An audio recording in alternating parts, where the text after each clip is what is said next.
We begin today in Ferguson, Missouri, where police officers arrested at least 3 demonstrators last night after a protest temporarily blocked traffic. Tensions remain high ahead of a grand jury decision on whether or not to indict police officer Darren Wilson in the shooting death of unarmed black teenager Michael Brown.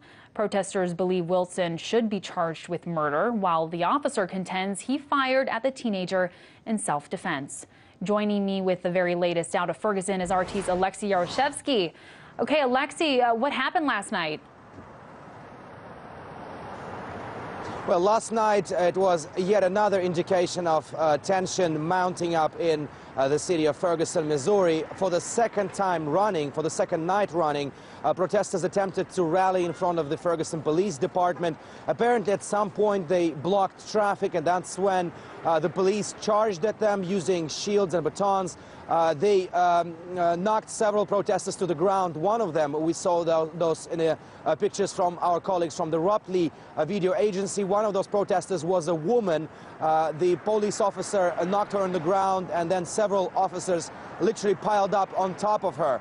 It was not as violent, of course, as back in August when the mass riots happened here in Ferguson, but still it is quite a telling picture of what Ferguson is all about now. Tension is mounting. We are expecting the grand jury decision on whether Officer Darren Wilson would be indicted or not to come by the end of this week. That is the very strong rumor on the ground. And another rumor on the ground is that Officer Darren Wilson reportedly said that he would resign from the Ferguson Police Department, whatever the outcome of the grand jury is.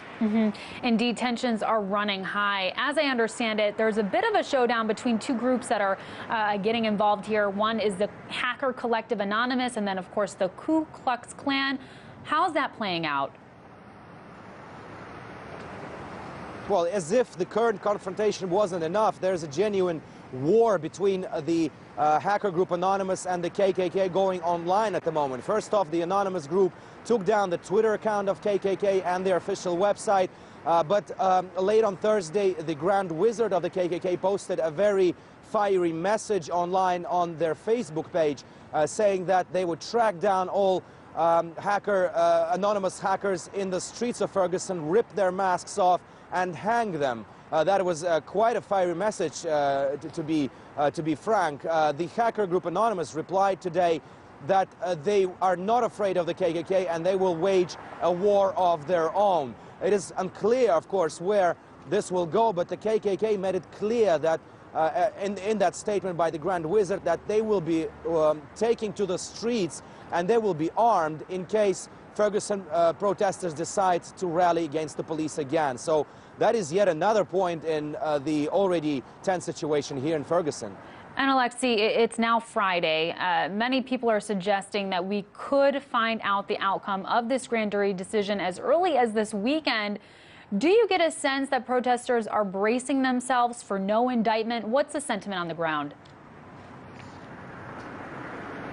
Well, absolutely. They have been bracing themselves for the negative decision by the grand jury for several weeks running now. As you can see, businesses around the area are still boarded up, which is a telling story of how the people here are not willing to take any chances in case violence breaks out again. We spoke to the Ferguson protesters, and they are saying in one voice that they are pessimistic that the grand jury will deliver a positive decision. Now, one of the latest news we received just in the latest couple of hours is that some of the schools in the Ferguson area will not be open on Monday and Tuesday, and this leads people to believe that the authorities are already aware of what kind of decision the grand jury will produce, and that is most likely to be the negative decision.